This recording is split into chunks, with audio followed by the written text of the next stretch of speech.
जय कुंज बिहारी।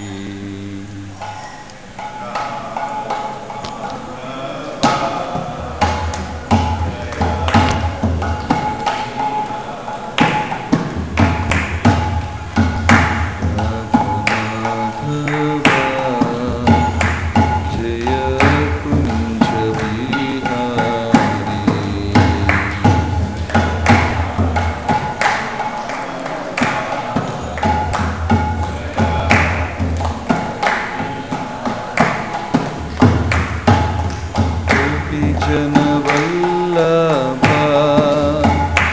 जय गिरिवरधारी. താഴെ പോയി വിളിച്ചോണ്ട് മാറ്റിയ സെറ്റിംഗ് മാറ്റിയ ശരിയാവില്ല.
यशोदनन्दन Vraj जनरञ्जना.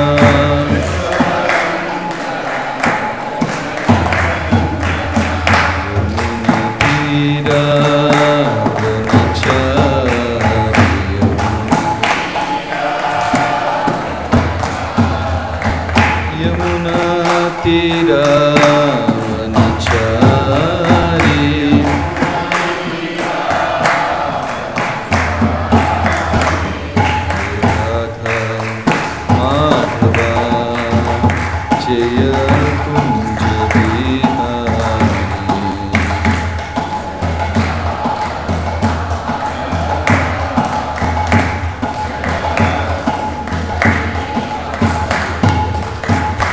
Hare Krishna, Hare Krishna, Krishna Krishna, Hare Hare, Hare Rama, Hare Rama, Rama Rama, Hare Hare, Hare Krishna.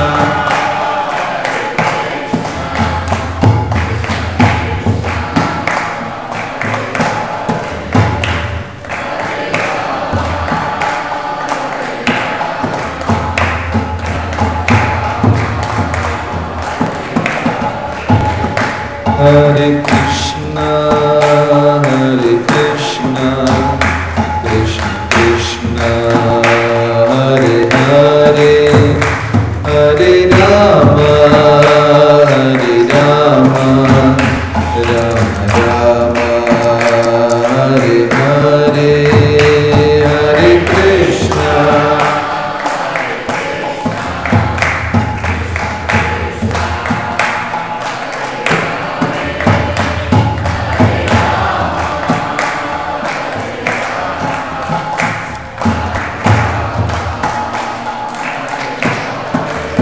Hare Krishna, Hare Krishna, Krishna Krishna, Hare Hare, Hare Rama, Hare Rama, Rama Rama, Hare Hare, Hare Krishna.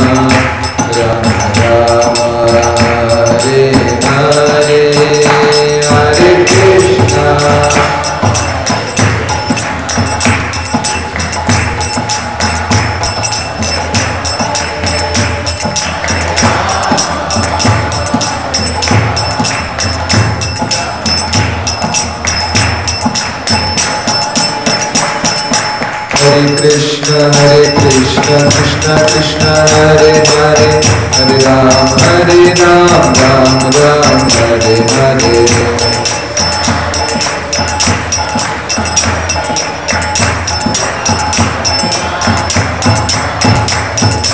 Hare Krishna Krishna Krishna Hare Hare, Hare Ram Ram Ram Hare Hare.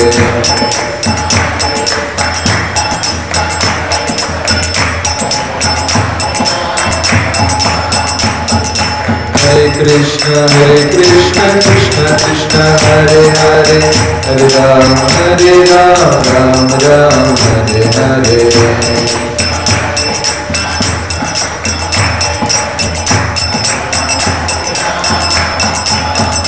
Hare Krishna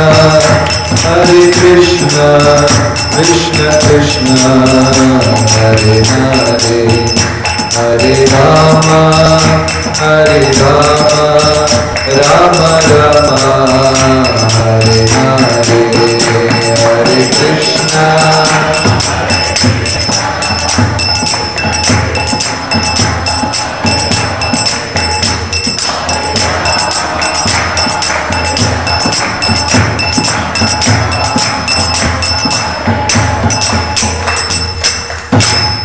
Srila Prabhupada ki Om Namo Bhagavate Vasudevaya.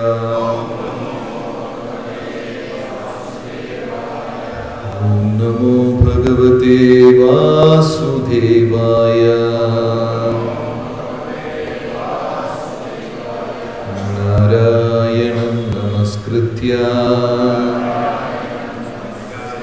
Naram Chaiva Narottamam Devim Saraswatim Vyasam Tato Jayamutiraye.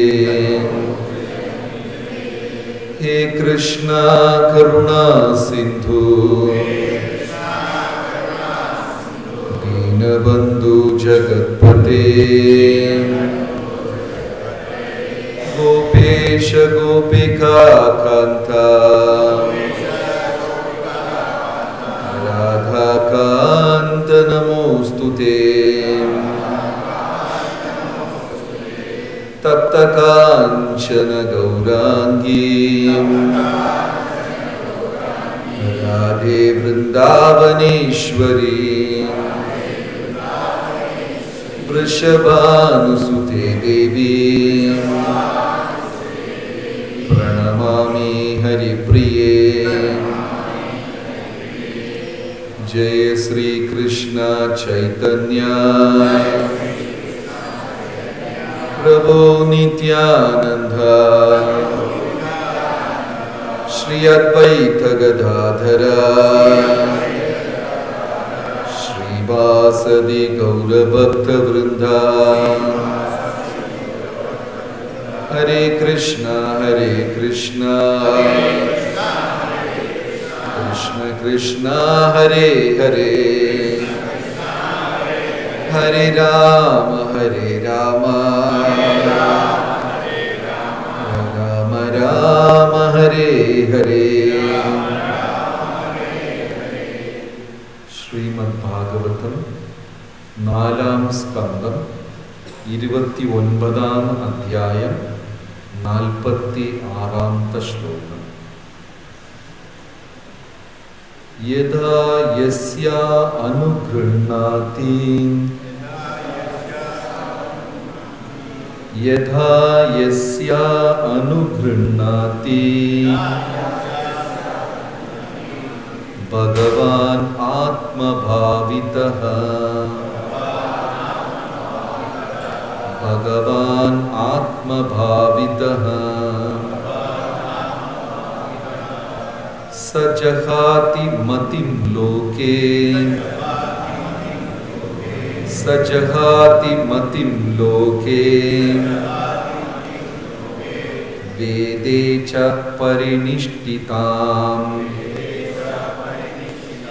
വേദേ ച പരിനിഷ്ഠിതാം യഥാ യസ്യ അനുഗൃഹ്ണാതി ഭഗവാൻ ആത്മഭാവിതഃ സജഹാതി മതിം ലോകേ വേദേ ച പരിനിഷ്ഠിതാം. ശ്രീമദ് ഭാഗവതത്തിൽ 4-ാം സ്കന്ധത്തിൽ നാരദ മഹർഷി പ്രാചീന ബർഹിസത് എന്ന് പറയുന്ന രാജാവിന് ഉപദേശിക്കുന്ന ഭാഗമാണ് ഈ അധ്യായം. പ്രാചീന ബർഹി, ഈ രാജാവ് വളരെ വളരെ ഭൗതികതയിൻ്റെ ആഴത്തിൽ കുടുങ്ങിക്കിടക്കുന്ന ഒരു രാജാവാണ്, ഒരു വ്യക്തിയാണ്. ഭൗതികതയുടെ ആഴത്തിൽ 2 തരം വ്യക്തികൾ കുടുങ്ങിക്കിടക്കുന്നു. ഒന്ന്, ഭൗതിക സുഖങ്ങൾക്ക് വേണ്ടി അനുഭവിക്കാൻ, ഭൗതിക നേട്ടങ്ങൾക്ക് വേണ്ടി അതേസമയം വേദ നിയമങ്ങളെ ആചരിച്ചുകൊണ്ട് ഉള്ള വ്യക്തികൾ.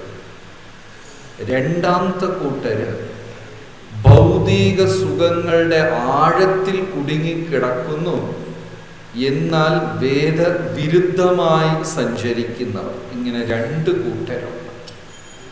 പ്രാചീന ബർഹി എന്ന രാജാവ് വേദവിധികൾ ശരിക്കും ആചരിച്ചുകൊണ്ട് ഭൗതിക നേട്ടം ആഗ്രഹിക്കുന്ന ഒരാളാണ്. എന്ന് വെച്ചാൽ എൻ്റെ ധനം വർദ്ധിക്കാൻ വേണ്ടി വ്യത്യസ്തമായ യാഗങ്ങൾ ചെയ്യുക. കേരളത്തിൽ അങ്ങനെ ഒത്തിരി ആൾക്കാരുണ്ട്. അമ്പലങ്ങളിൽ ചെന്ന് വഴിപാടുകൾ ചെയ്യുക, പൂജായജ്ഞ ഹോമാദികൾ ചെയ്യുക, വീട്ടിൽ നിരന്തരം ഭഗവതി സേവ, അതുപോലെയുള്ള യാഗങ്ങൾ വളർത്തുക. ഇതിങ്ങനെ സ്ഥിരം ചെയ്തുകൊണ്ടിരിക്കും.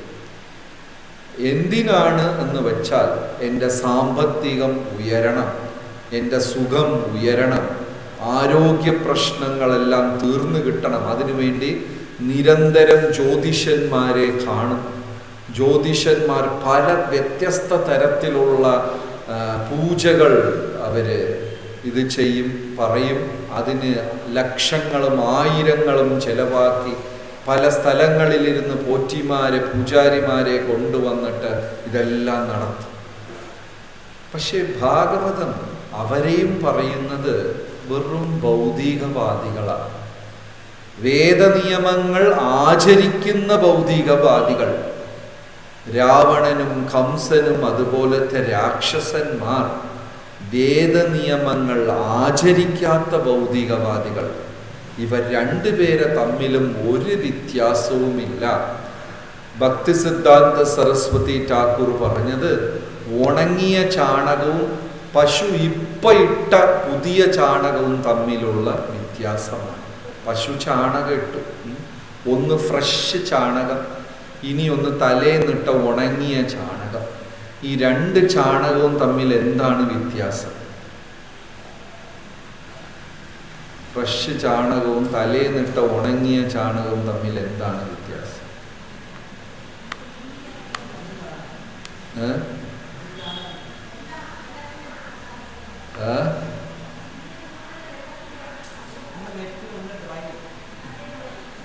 അതുകൊണ്ട് നമുക്കെടുത്ത് ഫ്രിഡ്ജിൽ വെക്കാൻ പറ്റും. ഒരു വ്യത്യാസമില്ല. രാവണനെയും കംസനെയും പോലെ, ഈ രാവണൻ കംസൻ പുരാണ കഥകളൊക്കെ പറയുമ്പോൾ നമ്മൾ ആരെയോ ഒക്കെ ചിന്തിക്കരുത്. ഇന്ന് നടപ്പില് ഈശ്വര വിരുദ്ധമായി, ഞാൻ ഇന്നലെ ഒരു ഭാരതത്തിൻ്റെ തലപ്പത്തുള്ള ഒരു രാഷ്ട്രീയ നേതാവിൻ്റെ പ്രസംഗം കേട്ടു. അത് എന്തിനാ കേട്ടതെന്നാണ് പിന്നെ ആലോചിച്ചത്.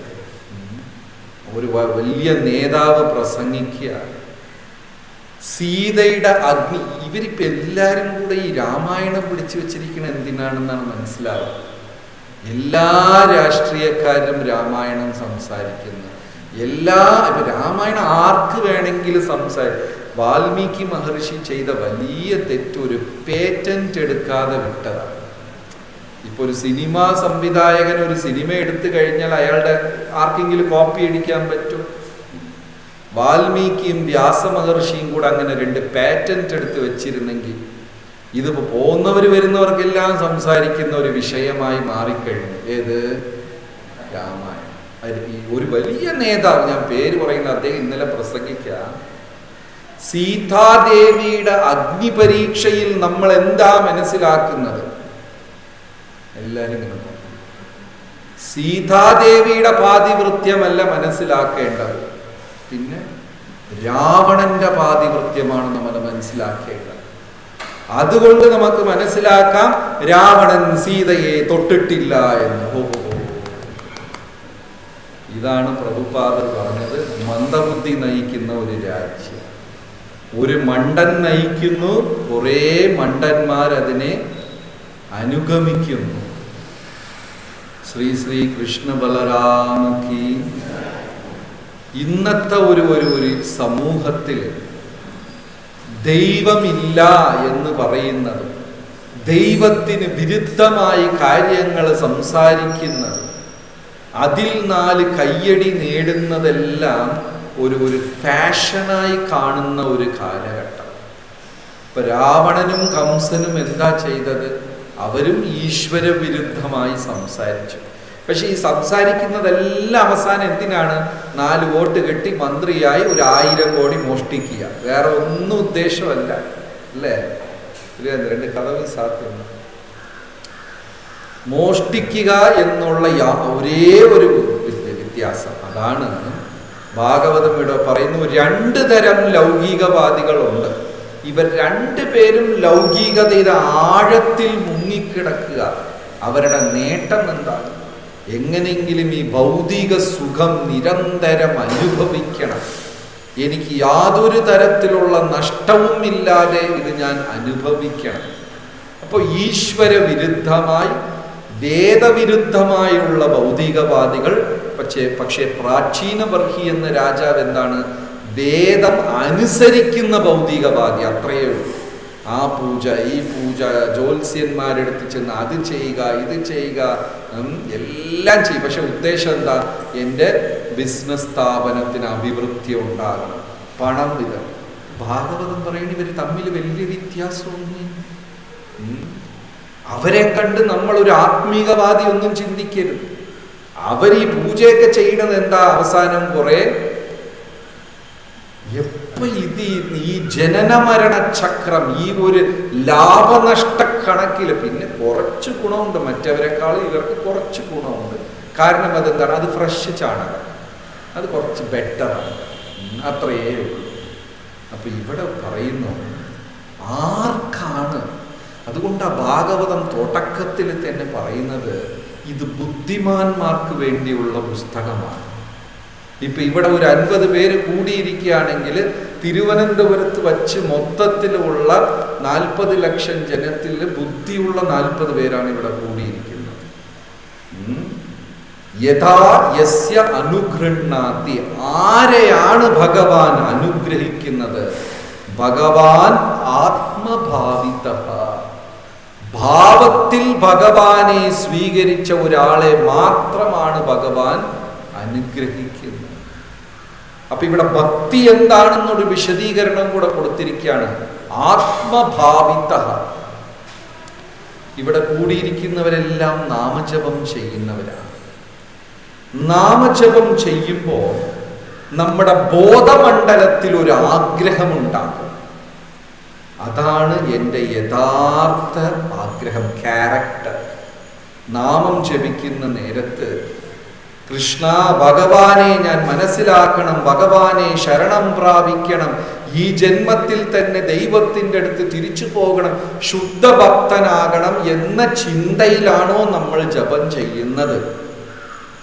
അല്ലെങ്കിൽ ഇന്ന് രാവിലത്തെ ബിസിനസ് നന്നായിട്ട് നടക്കണം, ഫലപ്രാപ്തി ഉണ്ടാവണം, കൂടുതൽ പണം കിട്ടണം, എൻ്റെ ഭാര്യ ഞാൻ പറഞ്ഞാൽ കേൾക്കുന്നേ ഇല്ല, ഇന്ന് ഞാൻ നല്ലോണം വഴക്ക് കൊടുക്കും.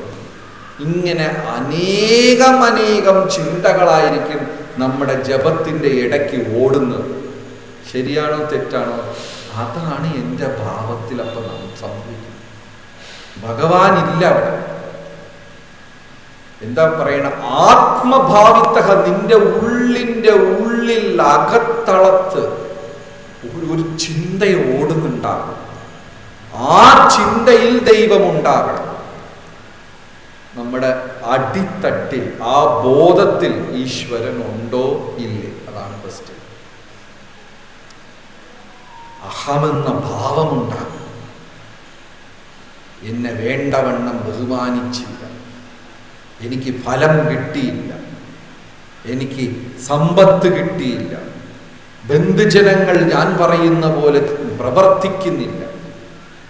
അപ്പോൾ ഈ പ്രാചീന ബർഹി എന്ന് പറയുന്ന രാജാവ് വേദങ്ങൾ ആചരിക്കുന്ന വ്യക്തിയാ, എന്നാൽ ഭൗതിക സുഖത്തിന്റെ താല്പര്യത്തിൽ കിടക്കുന്ന വ്യക്തി പ്രാചീന ബർഹി. അപ്പൊ ഈ പ്രാചീന ബർഹി രാജാവിനെ ആരാണ് ഇവിടെ ഉപദേശിക്കുന്നത്? ഈ രാജാവിനെ ഉപദേശിക്കാൻ പോയ വ്യക്തി ആരാണ്? നാരദ മഹർഷി. അതായത് ഇന്ന് പ്രപഞ്ചം കണ്ടതിൽ വച്ച് ഏറ്റവും വിദഗ്ധനായ ഒരു പ്രചാരകനാണ് ആര്? നാരദ മഹർഷിയെ തോൽപ്പിക്കാൻ പ്രചാരകന്മാരേ ഇല്ല.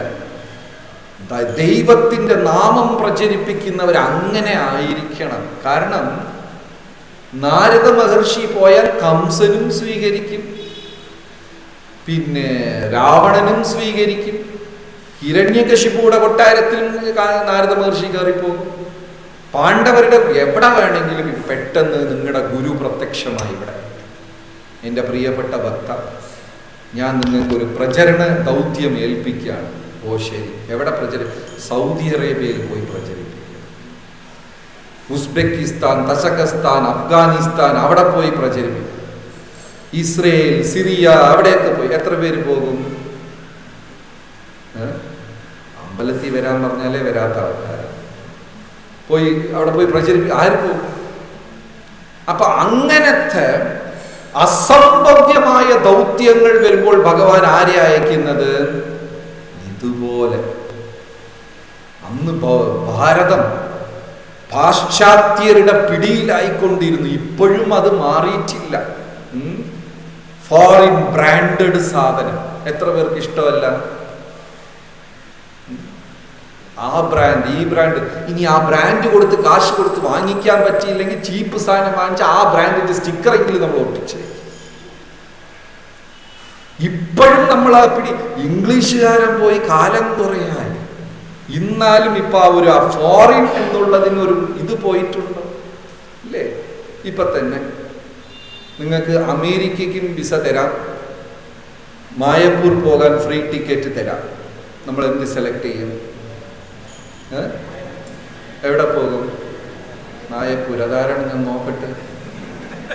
ഉറപ്പാടാ. എത്ര പേര് അമേരിക്ക പോകും? മായപ്പൂർ പിന്നെ വേണമെങ്കിലും പോകാറില്ല. അല്ലേ? ആ ഒരു ഇൻഫ്ലുവൻസ് ഇന്ന് വരെ നമുക്ക് പോയിട്ടേ ഇല്ല. എന്തൊക്കെ പറഞ്ഞാലും അവസാനം ആ ഇൻഫ്ലുവൻസ്. അപ്പൊ പ്രാചീന ബർഹി ഒരു രാജാവാണ്. ഭൗതിക സുഖങ്ങളുടെ ആഴത്തിൽ അത് വർദ്ധിക്കാൻ വേണ്ടി അവിടെ നാരദ മഹർഷി ചെന്നപ്പോൾ വലിയ ഒരു യാഗം നടത്തി അവിടെ ഒരു ആടിനെ ബലി കൊടുക്കാൻ വേണ്ടി വെച്ചിരിക്കുക. ചിലപ്പോൾ നമ്മൾ ഈ ഡിവോട്ടികൾ ഈ മണ്ടത്തരം ചെയ്യാറുണ്ട്. എനിക്കൊരു ഡിവോട്ടി അറിയാം. അവരുടെ ഒരു അസുഖം, ഒരു തളർച്ച വന്നിട്ട് കുറേ ആയിട്ടത് മാറാത്തത് കൊണ്ട് നമ്മളെ ഒന്നും പറയാതെ രഹസ്യമായി ചോറ്റാനിക്കരയിൽ ചെന്ന ഒരു ജ്യോത്സ്യനെ കണ്ടു. ദീക്ഷയെടുത്ത് ഡിവോട്ടിയാണ്.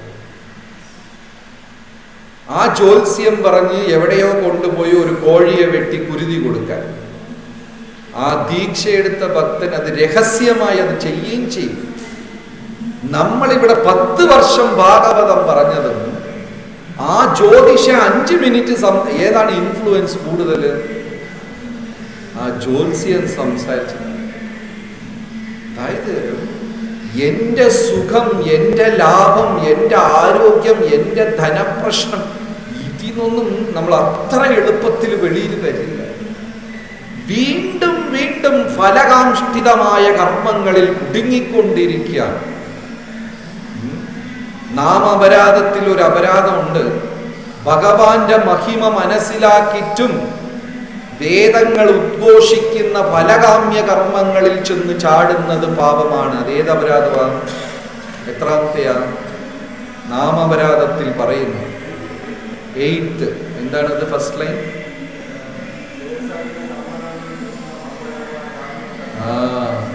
നാമജപത്തിന്റെ മഹിമ മനസ്സിലാക്കിയിട്ടും വേദങ്ങളിൽ അത് പറഞ്ഞിട്ടുണ്ട്, ഇത് പറഞ്ഞിട്ടുണ്ട്.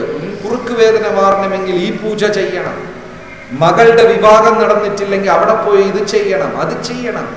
വീണ്ടും വീണ്ടും അതിലേക്ക് പോകുന്നവൻ ഫലകാമ്യം. അവനെ തെറ്റ് പറയുന്നില്ല, ഇപ്പൊ ഇതുവരെയും ഞാൻ ഇങ്ങനെ വിമർശിച്ചിട്ടില്ല, തെറ്റല്ല. പക്ഷേ അവൻ ശുദ്ധഭക്തനല്ല, ശുദ്ധഭക്തനല്ല എന്നാ പറയുന്നത്. ഭഗവാൻ എങ്ങനത്തെ ഭക്തൻ എനിക്ക് വേണം? യഥാ അനുഗൃഹാന്തി ഭഗവാൻ ആത്മഭാവിതഃ. ഭാവം, നമ്മുടെ ബോധം, അതിന്റെ ആഴത്തിൽ ഭഗവാനെ പ്രതിഷ്ഠിച്ച ഒരു ഭക്തൻ. അപ്പൊ നാരദ മഹർഷി പ്രചരിപ്പിക്കാൻ പോയത് പ്രാചീന ബർഹി എന്ന ആളെടുത്താണ്. അപ്പൊ ഒരു പ്രചാരകൻ, കൃഷ്ണഭക്തി പ്രചരിപ്പിക്കുന്നവൻ ദക്ഷനായിരിക്കണം എന്ന് ഭാഗവതത്തിലെ പ്രഭുപാദ് ഈ വാക്ക് ഉപയോഗിക്കുന്നുണ്ട്. ഒരു കൃഷ്ണഭക്തൻ എന്തായിരിക്കണം? ദക്ഷനായിരിക്കണം. ദക്ഷ എന്ന വാക്കിന്റെ അർത്ഥം എക്സ്പേർട്ട് എന്നാണ്.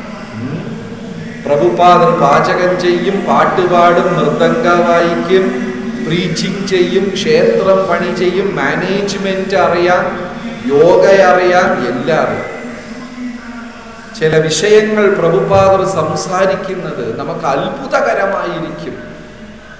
ഭാരതത്തിന്റെ ഏതോ ഗ്രാമത്തിൽ നവദ്വീപിൽ ഇരുന്ന് വന്ന ഒരു സന്യാസി വര്യൻ തൻ്റെ 80ാമത്തെ വയസ്സിലാണ് അതിവിദഗ്ധനായി ലോകം മുഴുവനും വ്യാപിച്ചിരുന്ന ഒരു പ്രസ്ഥാനത്തിനെ നയിച്ചത്. പ്രഭുപാദർ സംസാരിക്കാത്ത വിഷയമില്ലായിരുന്നു. പ്രിന്റിങ്ങിനെ കുറിച്ച് അറിയാം, പബ്ലിഷിങ്ങിനെ കുറിച്ച് അറിയാം, ന്യൂസ് പേപ്പറെ കുറിച്ച് അറിയാം, സയൻസ് അറിയാം, ഭാഗവതം അറിയാം, പാചകമൊക്കെ ഇന്ന് ആരും അതുപോലെ ചെയ്യില്ല. മൾട്ടി ടയർ കുക്കിംഗ് ആണ്. താഴെ 20 പേര് പാചകം ചെയ്യുന്നുണ്ട്. പ്രസാദം കഴിച്ച് നോക്കി എന്തെങ്കിലും കരിച്ചു പൊരിച്ചു വെച്ചിട്ടുണ്ടാവും, ഉപ്പ് അധികം ഇട്ടിട്ടുണ്ടാവും, ഉപ്പ് കുറച്ചിട്ടിട്ടുണ്ടാവും. പ്രഭുപാദർ മൾട്ടി ടയർ 4 പാത്രം ഒരുമിച്ച് വെച്ച്, ഒന്നില് പരിപ്പ്, ഒന്നില് ചോറ്, ഒന്നില് പച്ചക്കറി ഒരുമിച്ച് വേവിക്കുക. എന്നാൽ ടേസ്റ്റ് അതിഗംഭീരമായിരിക്കും. എന്ത് ചെയ്താലും പ്രഭുപാദർ എക്സ്പെർട്ടൈസ് ആയിരുന്നു. നമ്മൾ അങ്ങനെയല്ല. ഒരു ഫീൽഡൊക്കെ ആ ഫീൽഡ് മാത്രം അറിയാം, അതിന് മാറിപ്പോയാൽ നമുക്കറിയില്ല. ഒരു പ്രചാരകൻ എക്സ്പേർട്ടായിരിക്കണം. നാരദ മഹർഷി കംസന്റെ അടുത്തും ചെന്ന് സംസാരിക്കും, പാണ്ഡവരെടുത്തും സംസാരിക്കും. എവിടെ പോയാൽ എങ്ങനെ സംസാരിക്കണമെന്നറിയാം. നോക്കിയപ്പോ പ്രാചീന ബർഹി എന്ന് പറയുന്ന രാജാവ് ഭൗതികതയുടെ ആഴത്തിൽ കുടുങ്ങിക്കിടന്ന് അതിന്റെ അഭിവൃദ്ധിക്കായി വലിയ ഒരു യാഗം നടത്തി ആടിനെയും കൂടെ കെട്ടിവെച്ചിരിക്കുക. ഇപ്പൊ ഈ ആടിനെ വെട്ടുന്നത് നിർത്തണം. രാജാവിൻ്റെ അടുത്ത് നേരെ ചെന്ന് പറഞ്ഞ കാര്യം നടക്കൂ? അഥവാ അയാൾക്ക് ദേഷ്യം വന്ന ആടിനെ മാറ്റി വെച്ച് ഈ പ്രചാരകനെ വെട്ടിക്കളയും. അപ്പൊ നാരദ മഹർഷി അവിടെ ചെന്ന് ആദ്യം അയാളെ അങ്ങ് സ്തുതിച്ചു. സ്തുതിയോടെ സ്തുതി. പ്രാചീന ബർഹിക്ക് എന്താ പറയുക, ഒരു സന്തോഷമായി. ആർക്കാണ് സ്തുതി ഇഷ്ടമില്ലാത്തത്? ഇവിടെ നമ്മൾ വന്ന് പ്രശംസിച്ചു കഴിഞ്ഞാൽ അങ്ങ് അങ്ങനെയാണ്, അങ്ങ് ഇങ്ങനെയാണ്, അങ്ങില്ലാതെ ഇവിടെ ഒന്നും നടക്കത്തില്ല എന്നൊക്കെ നമ്മൾ സ്തുതിക്കുമ്പോൾ ഇഷ്ടപ്പെടാത്ത ആരെങ്കിലും ഉണ്ടോ? എല്ലാവർക്കും ഇഷ്ടമാണ്. പക്ഷെ ഒരു കുറ്റം പറഞ്ഞാൽ നമ്മുടെ ഹൃദയം ഉൾക്കൊള്ളുമോ എന്നാ അപ്പൊ നമ്മൾ ശ്ലോകം വായിക്കും. തുല്യനിന്ദാ സ്തുതിർമൗനി പാട്ടൊക്കെ പാടും. സ്തുതിയും നിന്ദയും ഒരേപോലെ കാണുമെന്ന് ശ്ലോകവും പഠിച്ചു വെച്ചിട്ട് സ്തുതിക്കുമ്പോൾ ഇഷ്ടപ്പെടും, നിന്ദിക്കുമ്പോൾ ഇഷ്ടപ്പെടുവോ?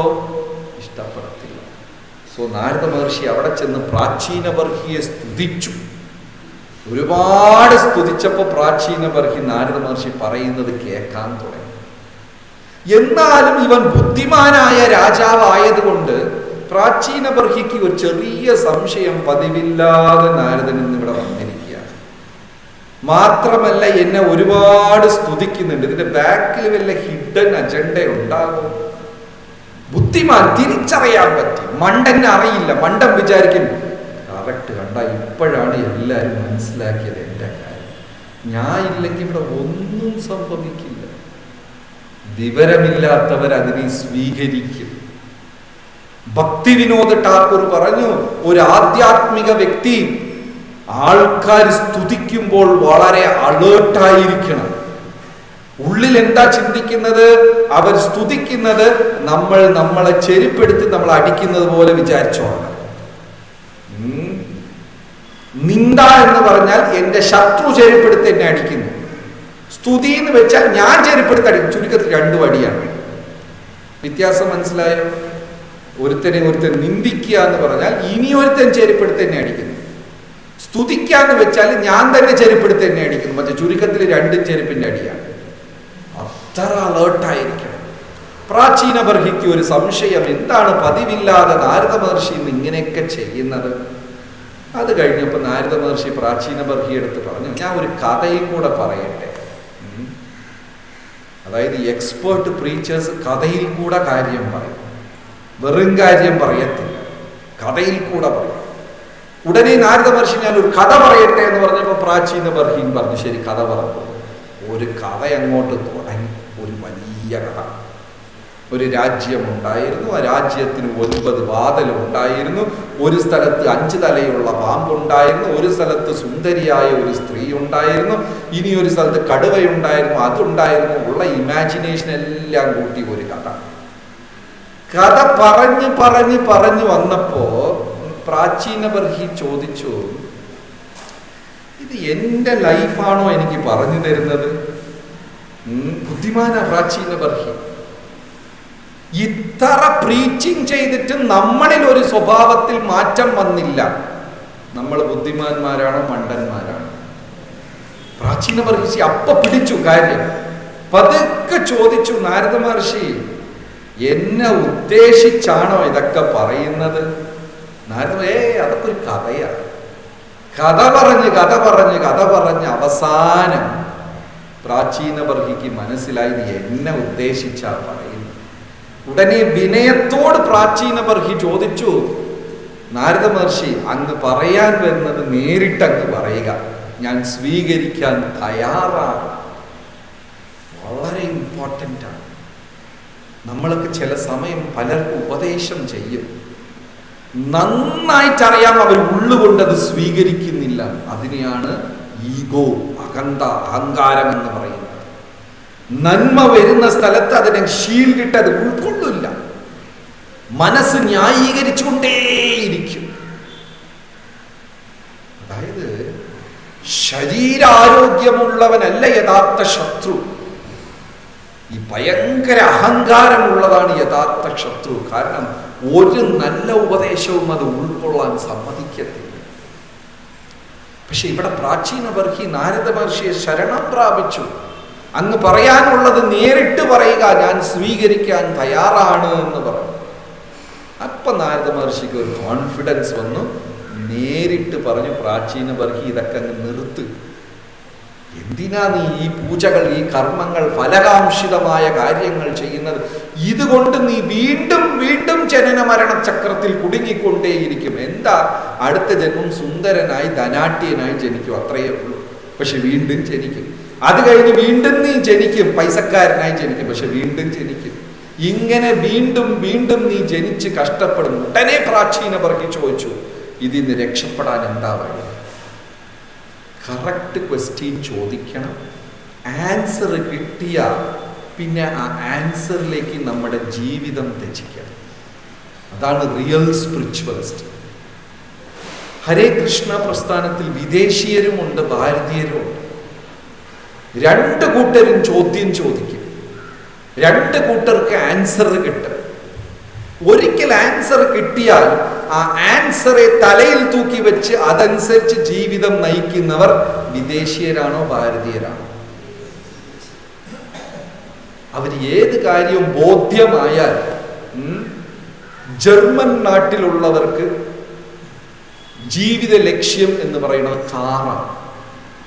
ലോകത്തിന്റെ അതിസമ്പന്നമായ വിദഗ്ധമായ ഈ അത്ര എന്താ പറയാ ബെസ്റ്റ് വെഹിക്കിൾസ്, കാറ് ഇന്നും ലോകത്തിൽ സൃഷ്ടിക്കുന്നത് ആരാണ്? കാരണം അവൻ അതിനെ ലക്ഷ്യമാക്കിയെടുത്തു. അത് സ്വിസ്സുകാർക്ക് ചോക്ലേറ്റ്, വാച്ച്, ഇതാണ് ഭ്രാന്ത്. അവർ ഇന്ത്യയിലുള്ളവനെല്ലാം ദൈവവിശ്വാസിയാണ്, പക്ഷെ ദൈവത്തിന് വേണ്ടി ഒന്നും ചെയ്യത്തില്ല. ഒരു ഉത്തരം, ശരിയായ ഉത്തരം കണ്ടുപിടിക്കണം. ഉത്തരം കിട്ടിക്കഴിഞ്ഞാൽ പിന്നെ അതിനെ ലക്ഷ്യമാക്കിക്കൊണ്ട് യാത്ര തുടരും. അത് നമ്മുടെ ഡിവോട്ടീസിന് അല്പം കുറവാണ്. ഇതൊക്കെ അറിയാണെങ്കിലും ശരി, അതിനുവേണ്ടി എന്ത് ചെയ്തു? അതിനുവേണ്ടി എണീറ്റ്, രാവിലെ എണീറ്റ് നാമം ജപിച്ചോ? പോയി മറ്റുള്ളവർക്ക് പ്രഭുപാദരുടെ ഗ്രന്ഥം വിതരണം ചെയ്തോ? അല്ലെങ്കിൽ ആർക്കെങ്കിലും കൃഷ്ണാവബോധം പഠിപ്പിച്ച് അവരെ ഭക്തരാക്കിയോ? അല്ലെങ്കിൽ ഭഗവാൻ പ്രീതിപ്പെടുന്നത് പോലെ എന്തെങ്കിലും ചെയ്തോ? ഒന്നും. എന്ത്? വിളക്കിൽ എണ്ണ ഒഴിച്ചു. അത് തുടക്കക്കാർക്കുള്ളതാ. നിന്റെ ഉള്ളിൽ മാറ്റം വരാൻ എന്ത് ചെയ്തു? ഒന്നുമില്ല. പക്ഷെ ഞാൻ വലിയ കൃഷ്ണഭക്തനാണ്. എന്റെ മാമന്റെ, അനന്തരവന്റെ, അളിയന്റെ, മച്ചമ്പിയുടെ വീട് ഗുരുവായൂരിന്റെ തൊട്ട മുമ്പേ. ശരി, എന്ത് ചെയ്തു? ഒന്നും ചെയ്തില്ല. ഇല്ലേ? പ്രഭുപാദരുടെ ഗുരു ചോദിച്ച ചോദ്യം, ഒരു കുപ്പിയിൽ തേന് നിറച്ചു വെച്ചിട്ട് കുപ്പിയെ നക്കിക്കൊണ്ടേയിരുന്ന തേന് കിട്ടും. എന്ത് ചെയ്യണം? കുപ്പിയെ തുറക്കണം. നമ്മുടെ ഭക്തജനങ്ങൾക്ക് ആ ഒരു പ്രോത്സാഹനമില്ല. ഇപ്പൊ നമ്മൾ ഒരു സിനിമ കണ്ടു, ഇഷ്ടപ്പെട്ടു, എന്ത് ചെയ്യും? നമ്മളത് എന്ത് ചെയ്യും? 10 പേരെടുത്ത് പറയും, ആരെടുത്തെങ്കിലും പറയും, അല്ലെങ്കിൽ വീട്ടിൽ ഭാര്യ എടുത്തെങ്കിലും പോയി ഷെയർ ചെയ്യും. ഇത്രയും വലിയ ഒരു മൂല്യം ഭാഗവതം കിട്ടിയിട്ടുണ്ട്. നാരദ മഹർഷി കംസനെ, രാവണനെ, പ്രാചീന ബർഹി ഇതുപോലെ ശത്രുക്കളുടെ ഇടയിലാ ചെന്ന് പ്രചരിപ്പിച്ചത്. അത് ചെന്ന് പറഞ്ഞു കൊടുത്തു, അത് മധുരമായി പറഞ്ഞു കൊടുത്തു. പ്രാചീന ബർഹി ഉടനെ സ്വീകരിച്ചു. പ്രാചീന ബർഹി ഒറ്റ വരിയിൽ, നാരദ മഹർഷി എനിക്ക് ഈ കഥയൊക്കെ മനസ്സിലായി, കഥയൊന്നും വേണ്ട, പറയാനുള്ളതാണ് നേരെ പറയുക. ഉടനെ അടുത്തത് നാരദ മഹർഷി പറയാ, സജഹാതി മതിം ലോകേ വേദേ ച പരിനിഷ്ഠിതം. എന്ത് ചെയ്യണമെന്ന് വെച്ചാൽ പരിനിഷ്ഠ എന്നൊരു വാക്കുണ്ട്. നിഷ്ഠ, സുനിഷ്ഠ, പരിനിഷ്ഠ. നിഷ്ഠ എന്ന് വെച്ചാൽ വിശ്വാസം, ഭഗവാനിലുള്ള വിശ്വാസം. ഈ സംസ്കൃതത്തിൽ സു എന്ന് ചേർത്ത് കഴിഞ്ഞാൽ അതിന്റെ മഹിമ കൂടും. പ്രിയ, സുപ്രിയ, കുമാർ, സുകുമാർ, ഭ്രാന്ത്, സുഭ്രാന്ത്. ഈ സു എന്ന് കൂട്ടിയാൽ സൂപ്പർ, അതിന്റെ ഒരു വില അല്പം കൂടെ കൂടും, അതിന്റെ മഹിമ അതും കൂടെ കൂടും. പരി എന്ന് വെച്ചാൽ അതിൽ കവിഞ്ഞ ഒന്നുമില്ല. പരിവർത്തനം. നിഷ്ഠ, സുനിഷ്ഠ, പരിനിഷ്ഠ. ഭഗവാനിൽ ആദ്യത്തെ വരിയിൽ പറഞ്ഞു, ഭഗവാൻ ആത്മഭാവി, നിന്റെ ഹൃദയത്തിന്റെ ഉള്ളിൽ എവിടെയോ ഒരു ബോധമുണ്ടല്ലോ, ആ ബോധത്തിൽ ഭഗവാനെ റീപ്ലേസ് ചെയ്യുക. ഇപ്പൊ 2 കുട്ടികളുണ്ട്. ഒരു കുട്ടിയുടെ കയ്യിൽ ചോക്ലേറ്റ് ഉണ്ട്, ഇനി ഒരു കുട്ടിയുടെ കയ്യിൽ ഈ പിള്ളേരിത് കളിക്കൂലേ, പെപ്പിൾസ്, കണ്ണാടി പെപ്പിൾസ്, ഗോട്ടി, എന്തൊക്കെയോ പറയും, ഓരോ പേരാണ്, ഗോലി, ഗോട്ടി, ഓട്ടം. ഒരു കുട്ടിയുടെ കയ്യിൽ ഈ സാധനമുണ്ട്, പെപ്പിൾസ് കുറേ ഉണ്ട്. ഇനി ഒരു കുട്ടിയുടെ കയ്യിൽ ചോക്ലേറ്റ് ഉണ്ട്. അപ്പൊ ഇവർ 2 പേരും ഫ്രണ്ട്സ് ആണ്. അപ്പൊ 2 പേര് തമ്മിൽ കണ്ടിട്ട് പറയാ, നീ നിന്റെ കയ്യിലുള്ള ഗോലിയൊക്കെ എനിക്ക് താ, ഞാൻ എൻ്റെ കയ്യിലുള്ള ചോക്ലേറ്റ് ഒക്കെ നിനക്ക് തരാം. അപ്പൊ ഈ ചോക്ലേറ്റ് ഉള്ള കുട്ടി വളരെ സന്തോഷത്തോടെ, ശരി എനിക്ക് ചോക്ലേറ്റ് വേണ്ട, ഗോലി കളിച്ച് കുറേ, നീ ഗോലിയൊക്കെ താ. അപ്പൊ ആ കുട്ടി ഗോലിയെല്ലാം തന്നു, ഇത് കയ്യിലുള്ള ചോക്ലേറ്റ് ഒക്കെ കൊടുത്തു. പക്ഷെ ഗോലി കൊടുത്തവൻ എന്ത് ചെയ്തു വെച്ചാല്, ഒന്ന് പോക്കറ്റിൽ ഒളിപ്പിച്ച് വെച്ചിട്ട് ബാക്കി കൊടുത്തു. അവൻ തിരുവനന്തപുരത്താണ്, ഒന്നങ്ങ് ഒളിപ്പിച്ച് വെച്ച് ബാക്കി കൊടുത്തു. ചോക്ലേറ്റ് ഉള്ളവൻ ഫുള്ളും കൊടുത്തു. ഇപ്പൊ ചോക്ലേറ്റ് ഉള്ളവൻ എന്താ ചിന്തിക്കണെന്ന് വെച്ചാല്, ഞാൻ എൻ്റെ ചോക്ലേറ്റ് എല്ലാം കൊടുത്തു, അവൻ്റെ ഗോലിയെല്ലാം എനിക്ക് തന്നു, സന്തോഷത്തോടെ പോയി. ഈ ഗോലി കൊടുത്തവൻ എന്താ ചിന്തിക്കണെന്ന് വെച്ചാല്, അവൻ 1-2 ചോക്ലേറ്റ് ഒളിപ്പിച്ചിട്ടുണ്ടാവോ? അവൻ എന്തിനാ അങ്ങനെ ചിന്തിക്കുന്നത്? അവൻ ഒളിപ്പിച്ചത് കൊണ്ട് അവന് സംശയം, മറ്റവനും ഒളിപ്പിച്ചിട്ടുണ്ടാവോ? ആത്മവൻ മന്യത്തെ ജഗത്. ഈ പ്രപഞ്ചത്തിനെ ഞാൻ എൻ്റെ ബോധത്തിൽ കൂടെയാ കാണുന്നത്. അവിടെ ഭഗവാൻ ഇപ്പൊ നമ്മളിവിടെ ഒരു കേക്ക് കൊണ്ടുവന്ന് വെച്ചു, അല്ലെങ്കിൽ ഒരു മധുര പലഹാരം വെച്ചു. ഇവിടെ ഈ 100 പേരുണ്ട്. 100 പേര് ഒരുപോലെ അല്ല കാണുന്നത്. ഒരാൾ വിചാരിക്കും നല്ല കളർ, ഇനി ഒരാൾ വിചാരിക്കും നല്ല മണം, ഒരുത്തൻ വിചാരിക്കും നല്ല ഡെക്കറേഷനിൽ ചെയ്യും, ഒരാൾ വിചാരിക്കും ഗോതമ്പയാണോ മൈദയാണോ. പലരും പല രീതിയിലാണ് കാണുന്നത്. ആ കാണുന്നത് പോലെ അവർ അതിനെ സമീപിക്കുകയും ചെയ്യുള്ളൂ. എന്ത് തന്നെ ഭക്തിയിലേക്ക് ഒരാൾ വന്നാലും അവന്റെ അടിത്തളത്തിലുള്ള ബോധത്തിൽ പൂർണ്ണമായ ഒരു ശരണാഗതി വിശ്വാസമില്ലെങ്കിൽ അവൻ ഉപരിപ്ലവം, സർഫേസിൽ മാത്രമേ ഭക്തനായിരിക്കും. അതുകൊണ്ട് ഇവിടെ നാരദ മഹർഷി എടുത്ത് ചോദിച്ചു, ഒറ്റ വരിയിൽ എനിക്കുള്ള സൂത്രം പറഞ്ഞു തരണമെന്ന് പറഞ്ഞപ്പോ നാരദ മഹർഷി പറയാ, സജഹാതി മതിം ലോകേ വേദേച പരിനിഷ്ഠിതം. നിനക്ക് എങ്ങനത്തെ വിശ്വാസം ഭഗവാന്റെ അടുത്തുള്ള? പരിനിഷ്ഠ, ശരണാഗതിയുടെ ഒരു അംശമാണ്. ഏതവസ്ഥയിലും ദൈവം എന്നെ സംരക്ഷിക്കും. പരിനിഷ്ഠ. യദാ യസ്യാനുഗൃഹ്ണാതി ഭഗവാനാത്മഭാവിതഃ സജഹാതി മതിം ലോകേ വേദേ ച പരിനിഷ്ഠിതാം. അങ്ങനത്തെ ഒരു നിഷ്ഠ വേണം. പിന്നെ ഇതിന്റെ ഭാവാർത്ഥത്തിൽ പ്രഭുപാദർ ഒരു ശ്ലോകം പറയുന്നു, വളരെ പ്രധാനപ്പെട്ട ശ്ലോകം. ഇതിലല്ല, യസ്യ ദേവേ പരാഭക്തിർ യഥാ ദേവേ തഥാ ഗുരു തസ്യൈ കതിതഹി അർത്ഥ പ്രകാശന്തെ മഹാത്മനഃ. യസ്യ ദേവേ പരാഭക്തിർ യഥാ ദേവേ തഥാ ഗുരു. ഭഗവാനിലും ഗുരുവിലും പരാഭക്തി. ഇപ്പൊ തന്നെ ആ വാക്ക് പറഞ്ഞു, പര, എല്ലാം കടന്ന ഉപരി. അങ്ങനത്തെ ഒരു ഉയർന്ന ഭക്തി ആരെടുത്തുണ്ടാകണം?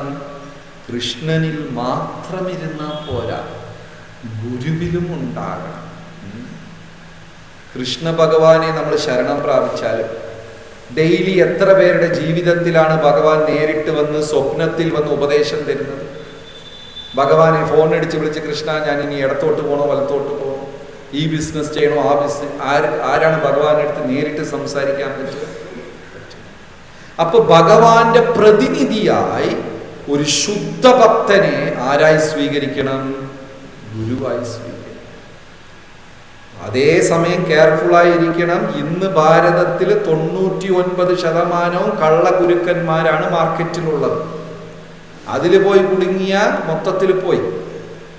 ശുദ്ധനായ ഒരാളെ ഗുരുവായി സ്വീകരിക്കണം. അങ്ങനെ യസ്യ ദേവേ പരാഭക്തിർ യഥാ ദേവേ തഥാ ഗുരു. ഗുരുവിന്റെ അടുത്തും ദൈവത്തിന്റെ അടുത്തും തുല്യമായി വിശ്വാസമുള്ള ആൾക്ക് കതിതഹി അർത്ഥ, വേദങ്ങളുടെ ആ ഉള്ളിൽ ഒളിച്ചിരിക്കുന്ന അർത്ഥം പ്രകാശന്തെ മഹാത്മനഃ, ഹൃദയത്തിൽ ഇങ്ങനെ പ്രഭാവം ഉണ്ടായിക്കൊണ്ടേ താനേ ഉത്ഭവിച്ചു കൊണ്ടേയിരിക്കും വേദങ്ങളുടെ ഉള്ളർത്ഥം. അതുകൊണ്ട് ശരിയായ ഗുരു ഇല്ലാതെ ഇതെല്ലാം ഈ പുസ്തകങ്ങൾ വായിച്ച അവ അരവട്ടായി. കാരണം ഭാഗവതത്തിൽ 18,000 ശ്ലോകം. ഇതിൽ 12ാമത്തെ അധ്യായത്തിൽ വ്യാസമഹർഷി ഒരു ശ്ലോകം പറയുന്നു. എന്താ ശ്ലോകം എന്ന് വെച്ചാൽ, ഇത്ര നേരം ഞാൻ എഴുതിയത് മൊത്തം കഥയാണ്, അതൊക്കെ തെറ്റ് കാണും. എന്തിനാണോ വ്യാസൻ അങ്ങനെ ഒരു ശ്ലോകം എഴുതി വെച്ചത്? 18,000 ശ്ലോകം എഴുതിയിട്ട് 12ാം അധ്യായത്തിൽ ഒരു ശ്ലോകത്തിൽ എന്താ പറഞ്ഞത്? ഇത് മുഴുവനും കഥയാണ്, ഇതിൽ തെറ്റുകൾ കാണും. ശരി, നിങ്ങൾ ആ ശ്ലോകം അംഗീകരിക്കുന്നുണ്ടോ ഇല്ലേ?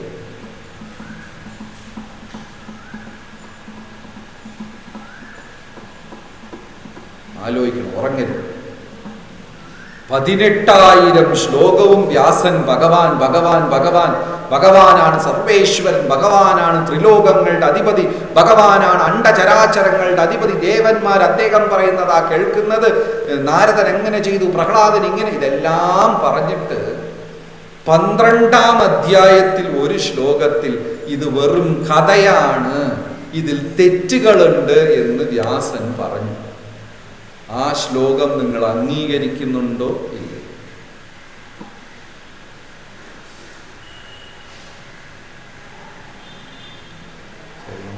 പ്രസാദം കഴിക്കാൻ.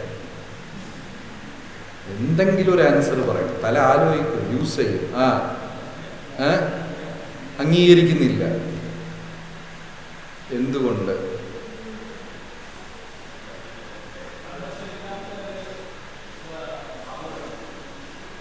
ഓക്കെ.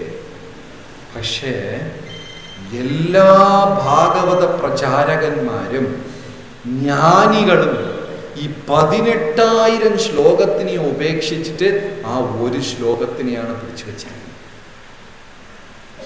ഇന്ന് വളരെ ദൗർഭാഗ്യം, ഒരു വിഷമകരമായ കാര്യം, ഭാഗവത സപ്താഹങ്ങളിൽ സംസാരിക്കുന്ന പണ്ഡിതന്മാരും ആ ഒരു ശ്ലോകം എടുത്തിട്ട് ഇത് മൊത്തം കഥയാ, കാര്യം മനസ്സിലായാൽ മതി. എങ്ങനെയെന്ന് വെച്ചാല് ഇതിന്റെ തത്വം, ഇതിന്റെ സ്പിരിറ്റ് മനസ്സിലാക്കണം. ഞാൻ മരിക്കാൻ പോവാ, ഞാൻ എൻ്റെ മകനെ വിളിച്ചിട്ട് രഹസ്യമായിട്ട് പറയാൻ, അലമാറയ്ക്കകത്ത് 10 പവനുണ്ട്, സൂക്ഷിച്ചോ. അടിയിൽ 3ാമത്തെ കള്ളിയിൽ ഞാൻ പത്രം വെച്ചിട്ട് ഫയലുണ്ട്, അവിടെ ലോക്കറിൽ ഞാൻ ഇത് വെച്ചിട്ടുണ്ട്. എല്ലാം പറഞ്ഞു കൊടുക്കുമ്പോ മകനല്ലാത്ത ഒരു വെളിയിലത്തെ ഒരാൾ വരുന്നു. അവൻ പകുതി കേൾക്കുകയും ചെയ്തു. ഉടനെ അച്ഛൻ പറയും, ആ മോനെ, അലമാരക്കുള്ളത് മുക്കുകൊണ്ടാണ് കേട്ടോ എന്ന് ഉറക്കെ പറയും അച്ഛൻ. എന്തിനാ അച്ഛൻ അങ്ങനെ പറഞ്ഞു? എന്തിനാ അങ്ങനെ പറഞ്ഞത്? അവിശ്വാസി കള്ളൻ അകത്ത് കയറി വന്ന് കുറച്ച് കേട്ടു. അയ്യോ, ഇനി എന്റെ മകന് കിട്ടാതെ മോഷ്ടിച്ചോണ്ട് പോയാലോ? ഉടനെ അച്ഛൻ പറഞ്ഞു, അതെല്ലാം മുക്കുകൊണ്ടാണേ എന്ന് ഉറക്കെ പറഞ്ഞു. അതാണ് വ്യാസനും ഇവിടെ ചെയ്തത്. ഒരു ഫിൽട്ടർ ഇട്ട് നോക്കി, ആരെങ്കിലും ഇതും കടന്നു വരുമെന്ന് പോയി. 99% ആദ്യം കൂടെ അങ്ങ് പോയി. സെയിം തിങ് രാമായണത്തിൽ. രാമചന്ദ്രമൂർത്തി രാമായണം മുഴുവനും മീന് കഴിക്കല്ലേ, കോഴിയെ കഴിക്കല്ലേ, കുറുക്കനെ കഴിക്കല്ലേ, അത് ചെയ്യല്ലേ, വേട്ടയ്ക്ക് പോവില്ലേ, ഈ പാവങ്ങളെ കൊല്ലല്ലേ, അത് ചെയ്യല്ലേ, ഇത് ചെയ്യല്ലേ, അത് ചെയ്യല്ലേ, എല്ലാം പറഞ്ഞിട്ട് ഒരു ശ്ലോകത്തിൽ യജ്ഞഹോമാദികളിൽ അന്ന് കാലത്ത് അവര് മാംസവും സമർപ്പിച്ചു എന്ന എവിടെയോ ഒരു വരി വന്നപ്പോൾ നാട്ടുകാർ മുഴുവൻ അതിനെ കയറി പിടിച്ചു. രാമൻ മീന് കഴിച്ചത് എന്ത് ഇവർ പോയി കണ്ടത്? ആ പേരും പറഞ്ഞ് നാട്ടിലുള്ളവരെല്ലാം മീന് കഴിക്കുക. ബുദ്ധിമാന്മാർക്ക് മാത്രമേ ഇത് മനസ്സിലാക്കാൻ പറ്റൂ. അങ്ങനത്തെ ഒരു വിശ്വാസം. അതുകൊണ്ട് ഇതുപോലെ ഭാഗവതത്തിൽ സംശയം വന്നു കഴിഞ്ഞാൽ നമ്മൾ ഗുരുവിനെ സമീപിക്കണം. ഈ ശ്ലോകം എൻ്റെ ചിന്തയ്ക്ക് അപ്പുറത്താണ്, കാരണം ഇത്ര ദിവസം വായിച്ചതിനും ഈ ശ്ലോകത്തിൽ ഒരു പരസ്പര വിരുദ്ധമുണ്ട്, ഇത് ഞാൻ എങ്ങനെയാ മനസ്സിലാക്കുക? അപ്പം ഗുരുനാഥൻ അത് ശരിക്കും പറഞ്ഞു. അതുകൊണ്ടാണ് യസ്യദേവേ പരാഭക്തിർ യഥാദേവേ തഥാ ഗുരു. ദൈവത്തിൻ്റെ അടുത്തും ഗുരുവിൻ്റെ അടുത്തും തുല്യമായ വിശ്വാസം വേണം. പ്രകാശന്തേ മഹാത്മനഃ. ഈ വേദങ്ങളുടെ രഹസ്യമെല്ലാം അവന്റെ ഹൃദയത്തിൽ പ്രകാശിതമാകും. എത്രാമത്തെ ശ്ലോകം വായിച്ചത്? ഇത് മനസ്സിലാക്കി മനസ്സിലാക്കി മനസ്സിലാക്കി വരുമ്പോൾ ഞാൻ പറഞ്ഞു, വിശ്വാസം എങ്ങനത്തെയാ? നിഷ്ഠ, സുനിഷ്ഠ, പരിനിഷ്ഠ. ആ പരിനിഷ്ഠയുടെ അവസ്ഥയിൽ അവൻ വരുമ്പോ ഇതിന്റെ ഭാവാർത്ഥത്തിൽ പ്രഭുപാദർ എഴുതുന്നു, നാഹം വിപ്രോ, ഞാൻ ബ്രാഹ്മണനല്ല, നരപതി, ഞാൻ രാജാവുമല്ല, ന വൈശ്യോ ന ശൂദ്രോ, ഞാൻ വൈശ്യനുമല്ല, ഞാൻ ശൂദ്രനുമല്ല, നാഹം വർണ്ണി, എന്റെ വർണ്ണവിവേചനം എനിക്ക് ബാധകമല്ല, നച്ച ഗൃഹപതിർ, ഞാൻ ഗൃഹസ്ഥനുമല്ല, ന വനോസ്തോ, ഞാൻ എന്താ പറയാ വാനപ്രസ്ഥനുമല്ല, ഗോപീ ഭർത്തപദ കമലയോർ ദാസ ദാസ ദാസാനുദാസ. പക്ഷെ ഇപ്പോഴും നമുക്ക് ബോഡിലി ഐഡന്റിഫിക്കേഷൻ ഉണ്ട്. ഞാൻ ഈ ശരീരമല്ല, ഞാൻ ഈ ശരീരമല്ല. ഇപ്പൊ ഈ ശ്ലോകം അനുസരിച്ച് നമ്മൾ ബ്രാഹ്മണരാണോ? അല്ല. ക്ഷത്രിയനാണോ? അല്ല. ഞാൻ ഹിന്ദുവാണോ? ഞാൻ മുസ്ലിമാണോ? ഞാൻ ഭാരതീയനാണോ? അല്ല. എന്നാലും ഇലക്ഷനിൽ നമ്മൾ വിചാരിക്കുന്ന കക്ഷി ജയിച്ചെങ്കിൽ കൊള്ളാം, ക്രിക്കറ്റ് മാച്ചിൽ ഇന്ത്യ ജയിച്ചെങ്കിൽ കൊള്ളാം. ആ ബോഡി ഐഡന്റിഫിക്കേഷൻ ഇട്ട് വെളിയിൽ വരാൻ പറ്റും. ഇപ്പൊ ചൈതന്യ മഹാപ്രഭു പറയുന്നു, നഹം വിപ്രോ ച നരപതിർ നപി വൈശ്യോ ന ശൂദ്രോ നാഹം വർണ്ണിചന ഗൃഹപതിർ നവനസ്തോ യതിർവാ. ഞാൻ ഒന്നും ബ്രാഹ്മണനല്ല, വൈശ്യനല്ല, ക്ഷത്രിയനല്ല, ശൂദ്രനല്ല, ബ്രഹ്മചാരിയല്ല, വാനപ്രസ്ഥിയല്ല, ഗൃഹസ്ഥനല്ല. ഞാൻ ആരാ? ഗോപീവർത്തപദ കമലയോ ദാസ ദാസ ദാസാനുദാസ. ഗോപസ്ത്രീകളെ പരിപാലിക്കുന്ന ആ ദൈവത്തിന്റെ പാദകമലങ്ങളെ സേവിക്കുന്ന ദാസന്റെ ദാസന്റെ ദാസന്റെ ആ വിനയം വന്നാൽ നമ്മൾ ആത്മീകതയിൽ ജയിച്ചു. അല്ലെങ്കിൽ പുനരപ്പി ജനനം പുനരപ്പി. ഹരേ കൃഷ്ണ. ശ്രീല പ്രഭുപാദ് കി. എന്തെങ്കിലും ചോദ്യമോ സംശയമോ ഉണ്ടെങ്കിൽ ചോദിക്കാം.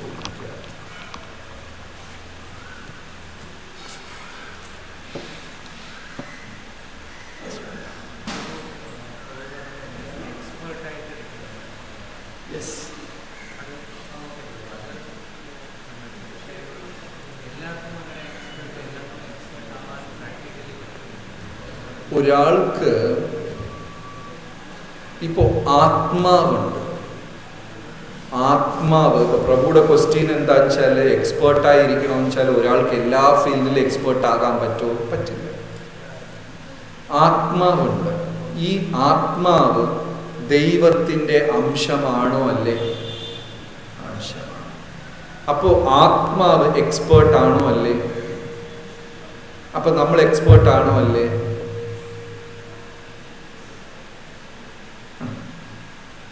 ആത്മാവെന്ന് പറയുന്ന സ്ഫുലിംഗം, ഈ ബ്രൈറ്റ് ലൈറ്റ്, കർമ്മം കൊണ്ട് ഈ ലോകത്തിനകത്ത് ജനിച്ചപ്പോ ഇതിനെ കർമ്മം, ത്രിഗുണങ്ങൾ കവർ ചെയ്തു, മൊത്തത്തിൽ കവർ ചെയ്തിരിക്കുക. ഒരു വജ്രം ഡയമണ്ടിന്റെ മേലെ ചാണകിട്ട പോലെ കവറായി. ഇപ്പൊ കവറായിട്ട് കുറച്ചതിലൊരു ഒരു ഓപ്പണിംഗ് വീണു, അവിടെ ലൈറ്റ് പ്രകാശിക്കും. ആ ഓപ്പണിംഗ് ആണ് എനിക്ക് സംസാരിക്കാനറിയാം, ഒരാൾക്ക് പാടാനറിയാം, അതൊരു ഓപ്പണിംഗ്. ഇനിയൊരു ഓപ്പണിംഗ്, ഒരാൾക്ക് മൃദംഗ വായിക്കാൻ അറിയാം, ഒരാൾക്ക് പാചകം ചെയ്യാനറിയാം. അപ്പൊ ആത്മാവ് എക്സ്പേർട്ട് ആണെങ്കിലും ഈ ജന്മജന്മാന്തരങ്ങളായി ഇതിനകത്ത് കയറിയപ്പോൾ ഇതിനെ കവർ ചെയ്ത് അവനവൻ്റെ നിലനിൽപ്പിന് വേണ്ടി ഒരു ചെറിയ ഓപ്പണിംഗ് മാത്രം ഇട്ട് കൊടുത്തിരിക്കുക. പാട്ട് പാടുക, നൃത്തം വയ്ക്കുക, ബിസിനസ് ചെയ്യുക, പണം സമ്പാദിക്കുക, നേതാവാവുക, കായിക താരമാവുക, സ്പോർട്സ് സ്റ്റാർ ആവുക, അങ്ങനെ ഓരോ ഓപ്പണിംഗ് അതിനെ പിടിച്ച് നമ്മൾ ജീവിച്ചുകൊണ്ടിരിക്കും. പക്ഷെ ഭഗവാനെ സറണ്ടർ ചെയ്യും തോറും ഈ കവറിങ് ഫുള്ളും മാറിയാൽ അവൻ എല്ലാത്തിലും എക്സ്പേർട്ടാണ്. കാളിദാസന് സംസാരിക്കാൻ പറ്റും ഇല്ലേ? പിന്നെ ആ കഥ നമുക്കറിയാം. പാലും കൊടുത്തപ്പോൾ പിന്നെ കാളിദാസൻ പാട്ടായി ഇല്ലേ? അപ്പോ ഈ കഴിവുകളെല്ലാം നമ്മളിവിടെ നേടുന്നതാണ്. ഇപ്പൊ ഞാൻ എത്ര തന്നെ തലകുത്തനെ വെള്ളത്തിനകത്തൊക്കെ അടിയിൽ കിടങ്ങി നിന്നാൽ ജേസുദാസിനെ പോലെ പാടാൻ പറ്റുമോ? ഇപ്പൊ ചിലർ പറയും കഴിവുകളെ വളർത്തിയെടുക്കുക. ഇത് വളർത്തിയെടുക്കുന്നതല്ല, അതിന്റെ വാസന ജന്മനാൽ ഉണ്ടായിരിക്കണം. ഇപ്പൊ ഞാനൊരു പെയിന്റും ബ്രഷും എടുത്ത് വെച്ച് രവിവർമ്മയെ പോലെ വരയ്ക്കാൻ പറ്റുമോ? ആ സീഡ് ഉണ്ടെങ്കിൽ മാത്രമേ ആ സീഡിനെ നമുക്ക് ഫാൻ ചെയ്ത് വലുതാക്കാം. പക്ഷെ സീഡ് ഉണ്ടാവണം. ആ സീഡ് കർമ്മഫലം കൊണ്ടേ വരും.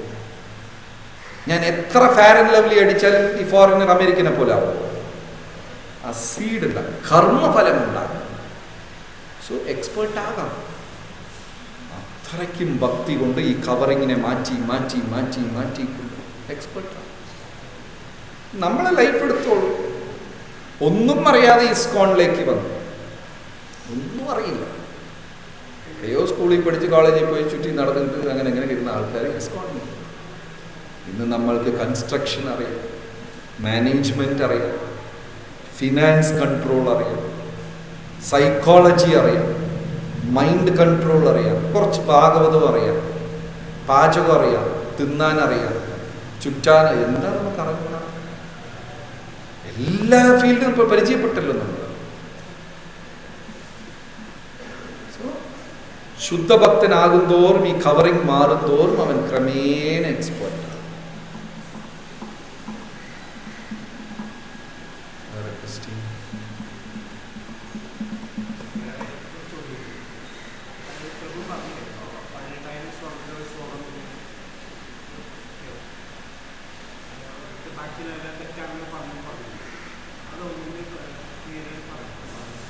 അതായത് ഒരു ശ്ലോകം ഒരു ഫിൽറ്റർ പോലെ വ്യാസമഹർഷി പറഞ്ഞു. അവിശ്വാസികളെല്ലാം ആ ഫിൽറ്ററിൽ അങ്ങ് കൊടുക്കുക. ഈ ചായ ഇട്ട അവസാനം ഫിൽറ്ററിൽ ഒഴിച്ചില്ലേ ചായ തരാം, ആ വേസ്റ്റ് മാറ്റി തരൂല്ലേ? അതേപോലെ ഭാഗവതം തന്നുവെങ്കിലും ഭഗവാൻ, ഭഗവത്ഗീതയിൽ ഒരു ശ്ലോകമുണ്ട്, എന്താണ്? 10-ാം അധ്യായത്തിൽ പവിത്രം പരമം ഭവാൻ. ആ ശ്ലോകം എന്താണ്? ആദിദേവം അജം വിഭും അസിതോ ദേവലോ വ്യാസ. ഫസ്റ്റ് ലൈൻ മറന്നുപോയില്ല. പരം ബ്രഹ്മ പരം ധാമ പവിത്രം പരമം ഭവാൻ പുരുഷം ശാശ്വതം. ഭഗവാൻ പ്യോറസ്റ്റാണ്, പരിശുദ്ധിയിൽ വെച്ച് പരിശുദ്ധിയാണ് ഭഗവാൻ. അതുകൊണ്ട് ഭഗവാന്റെ ലോകത്ത് പോകുന്നവരെങ്ങനെയായിരിക്കണം? ശുദ്ധരായിരിക്കണം. അപ്പൊ എന്ത് ചെയ്യും? ഭക്തന്മാരാണെങ്കിലും ഭഗവാൻ അവിടെ ഒരു ഫിൽറ്റർ ഉണ്ട്. ശുദ്ധന്മാർ മാത്രം വന്നാൽ മതി. അങ്ങനെ ഈ ഒരു ശ്ലോകം ഒരു ഫിൽറ്ററാണ്. അതിൽ കുറച്ച് പേര് കൂടി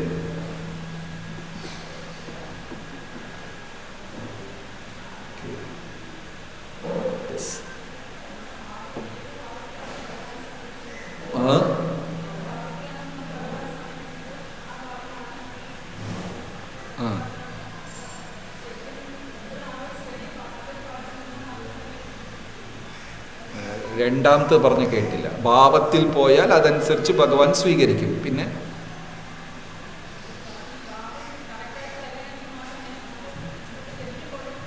അതെ അതെ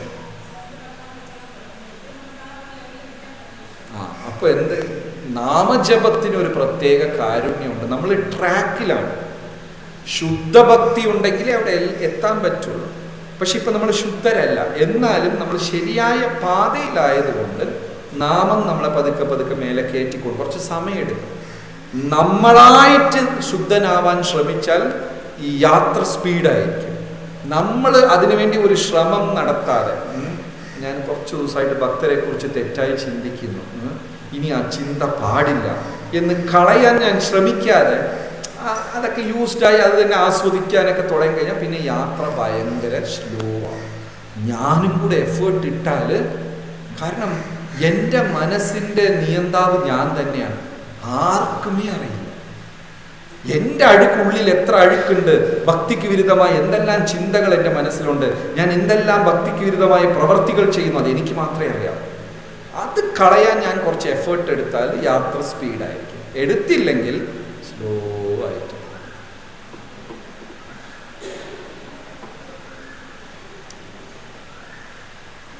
ഹരേ കൃഷ്ണ ഹരേ കൃഷ്ണ കൃഷ്ണ കൃഷ്ണ ഹരേ ഹരേ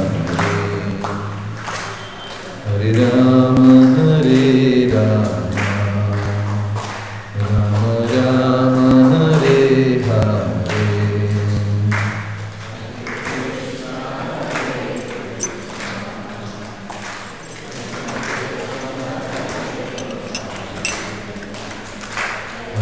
Hare Rama Hare Rama Rama Rama Hare Hare Hare Krishna Hare Krishna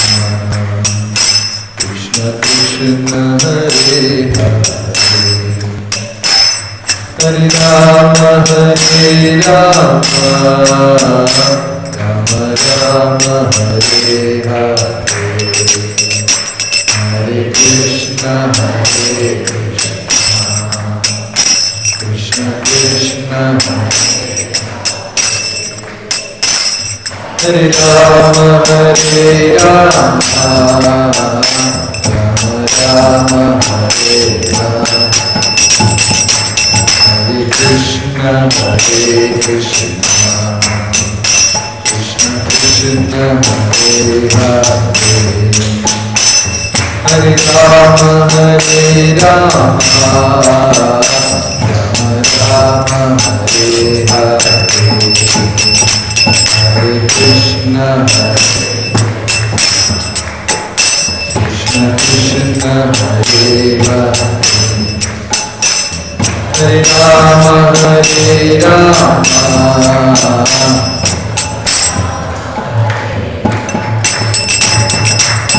Krishna Krishna Krishna Hare Hare Hare Rama Hare Rama Rama Rama Hare Hare Hare Krishna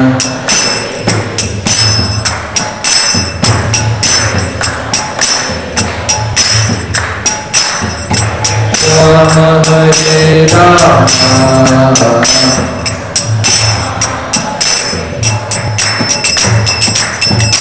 Hare Krishna Hare Krishna Krishna Krishna Hare Hare Hare Rama Rama Hare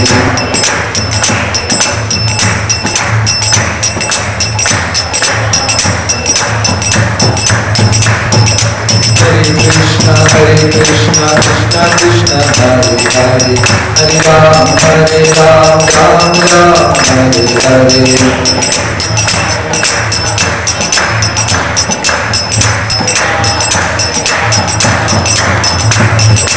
Hare Krishna Krishna Krishna Hare Hare Hare Ram Ram Hare Hare Hare Krishna Krishna Krishna Hare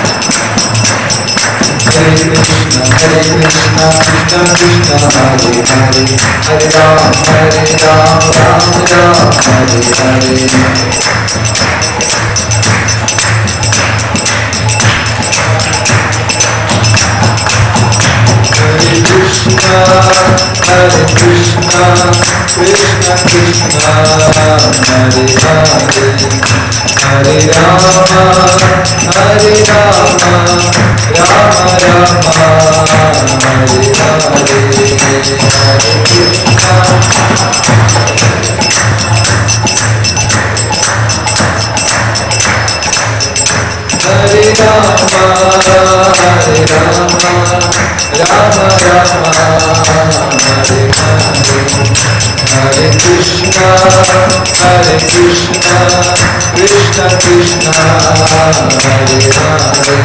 Hare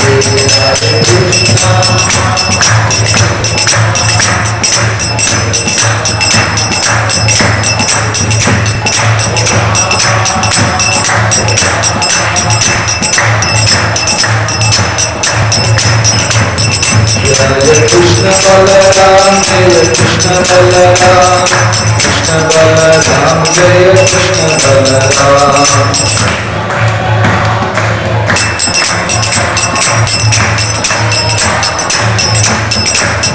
Jaya Krishna Balaram Krishna Balaram Krishna Balaram Jaya Krishna Balaram